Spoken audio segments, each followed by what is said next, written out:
Hi, welcome back to my journal journey. Today I'm using a load of supplies that have collected to plan June 2025 in my new Archer and Olive bullet journal. These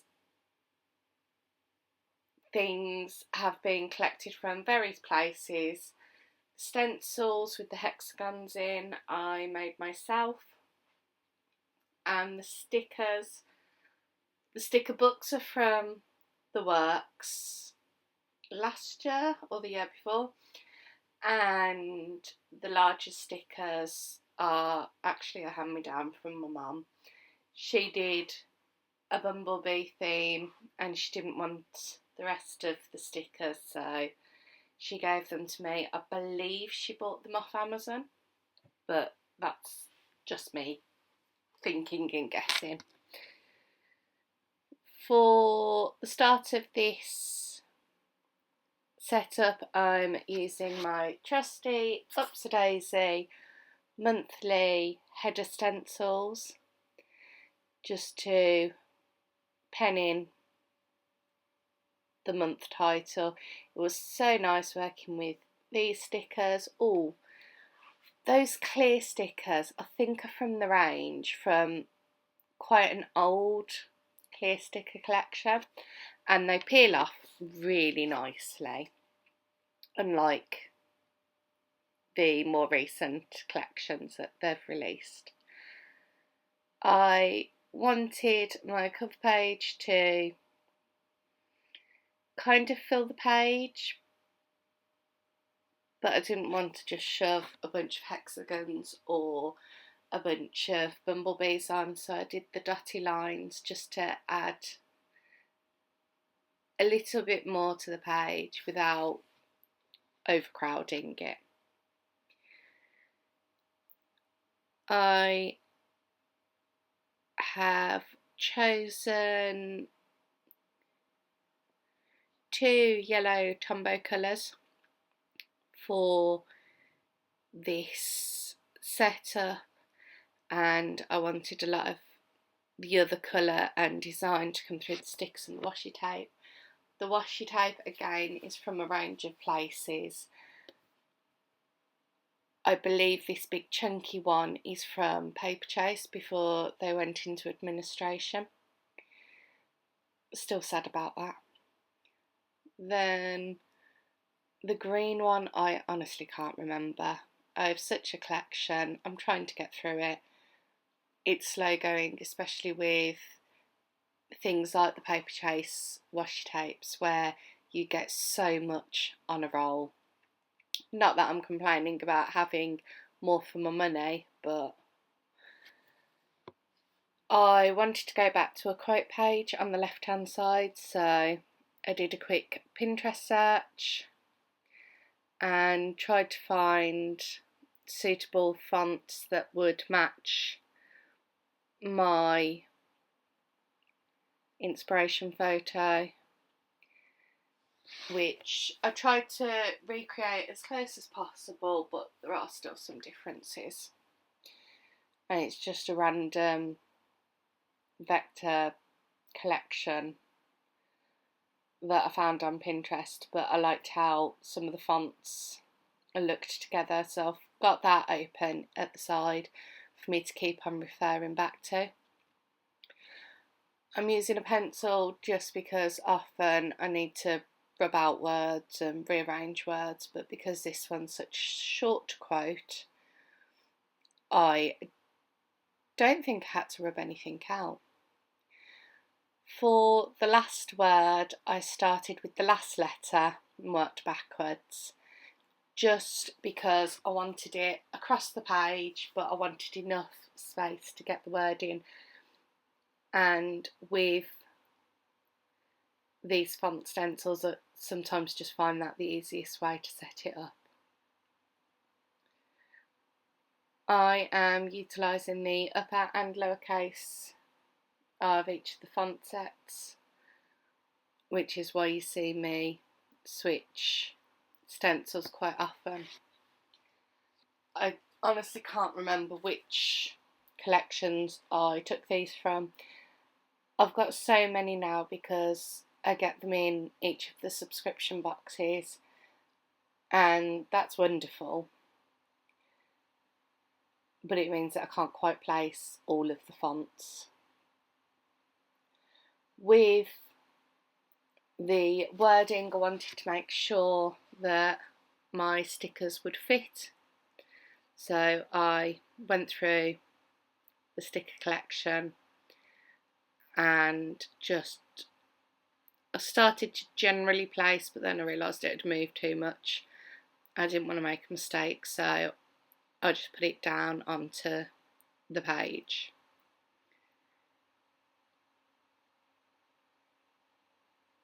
I honestly didn't think when Up to Daisy first introduced the font stencils that I would get as much use out of them as I actually do. But I think it was a really good move from them, and they are now very much a staple in my setting up process.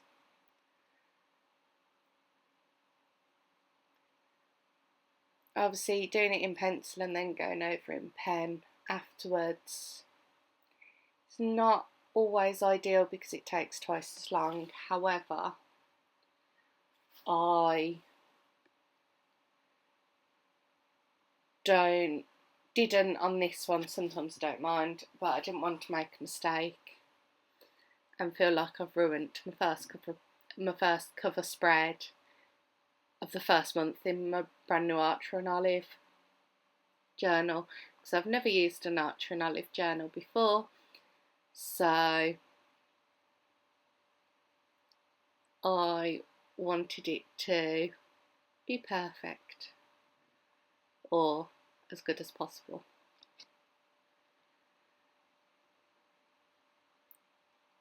Taking inspiration from the photo that I had from Pinterest, it had the two different colours for the fonts, and I wanted to recreate that. I'm just currently using my Tombow colour chart, which I think I downloaded from Joshie Corinne's website, to pick out my Tombows. My Tombows just get stored in little wooden drawers behind where my desk area is, so that they're always in arm's reach. I find that if I have to go searching for pens, they're not getting used in my collection because I do have quite a big collection of stationery.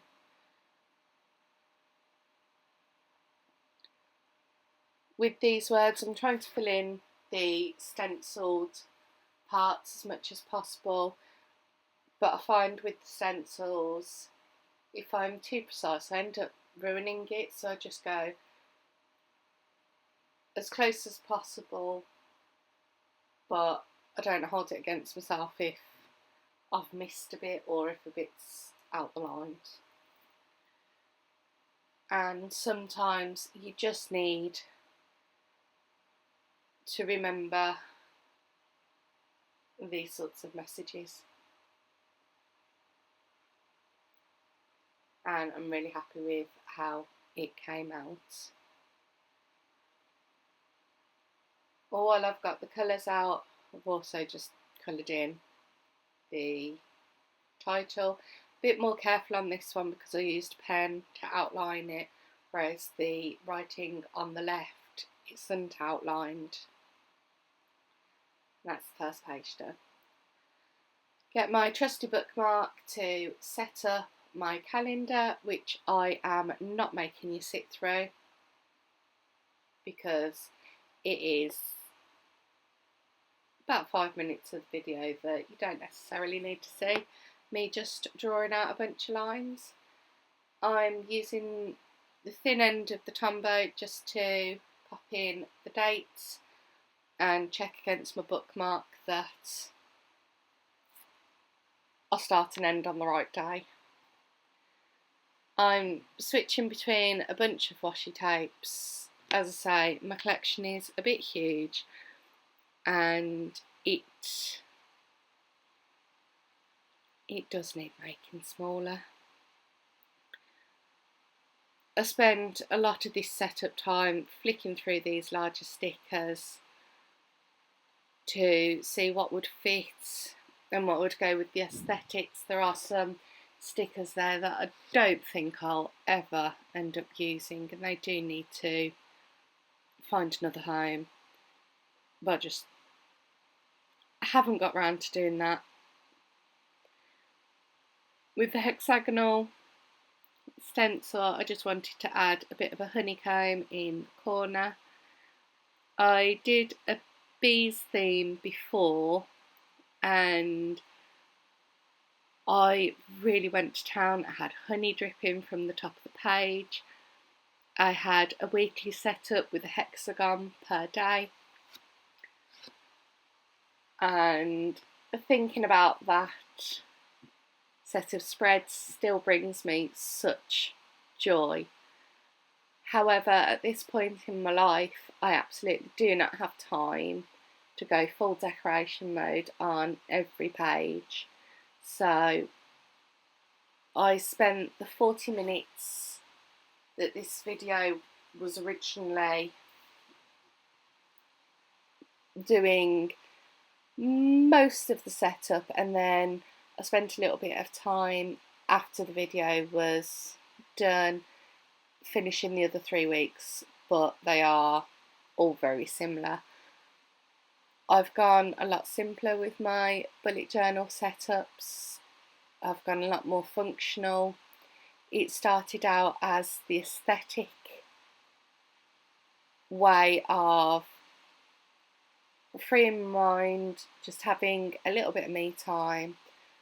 But unfortunately, since starting, things have got a little bit crazier in my life, with obviously my new job and needs linking to my job and commuting and stuff. I just don't have the time to put that much into each spread anymore, and it is sad, but I do get more functional use out of the journal, so it's a bit of a give and take relationship.